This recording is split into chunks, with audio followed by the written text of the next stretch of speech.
అహింస మార్గాన స్వాతంత్ర్యాన్ని అందించిన జాతిపిత మహాత్మా గాంధీ. దేశ ఐక్యతను చాటి చెప్పిన వ్యక్తి లాల్ బహదూర్ శాస్త్రి. ఈ ఇరువురు మహానుభావుల జయంతిని జరుపుకోవడం మనందరి అదృష్టమని ఆర్యవైశ్య సభ్యులు కొనియాడారు. నిజామాబాద్ జిల్లా దర్పల్లి మండల కేంద్రంలో మహాత్మా గాంధీ విగ్రహానికి, లాల్ బహదూర్ శాస్త్రి చిత్రపటాలకు పూలమాలలు వేసి ఘన నివాళులు అర్పించిన ఆర్యవైశ్య సభ్యులు. సందర్భంగా వారు మాట్లాడుతూ, ఇద్దరు మహాత్ములు ఒకే రోజు జన్మించి దేశ స్వాతంత్ర్యంలో ఎనలేని సేవలు అందించి దేశ మానవాళి మనుగడకు పునాదులు వేసిన మహనీయులని, వారు చూపిన అడుగుజాడల్లో ప్రతి ఒక్కరూ నడవాలని, అప్పుడే వారి ఆత్మకు శాంతి కలుగుతుందని వారన్నారు.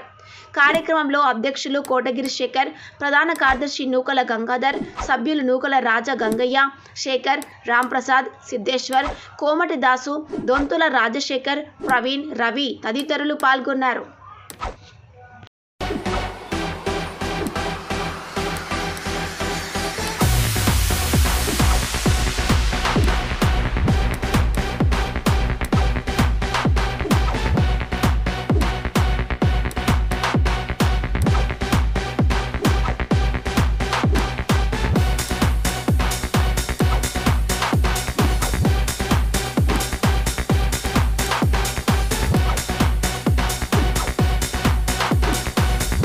महात्मा गांधी हमारा है, महात्मा गांधी हमारा है, लाल बहादुर शास्त्री हमारा है, लाल बहादुर शास्त्री हमारा है, लाल बहादुर शास्त्री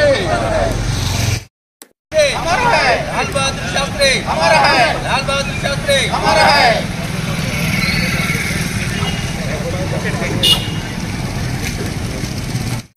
हमारा है, महात्मा गांधी हमारा है, लाल बहादुर शास्त्री हमारा है, जय वासवी जय वासवी नैरू नैन महात्मा गांधी हमारा है, लाल बहादुर शास्त्री हमारा है, महात्मा गांधी हमारा है।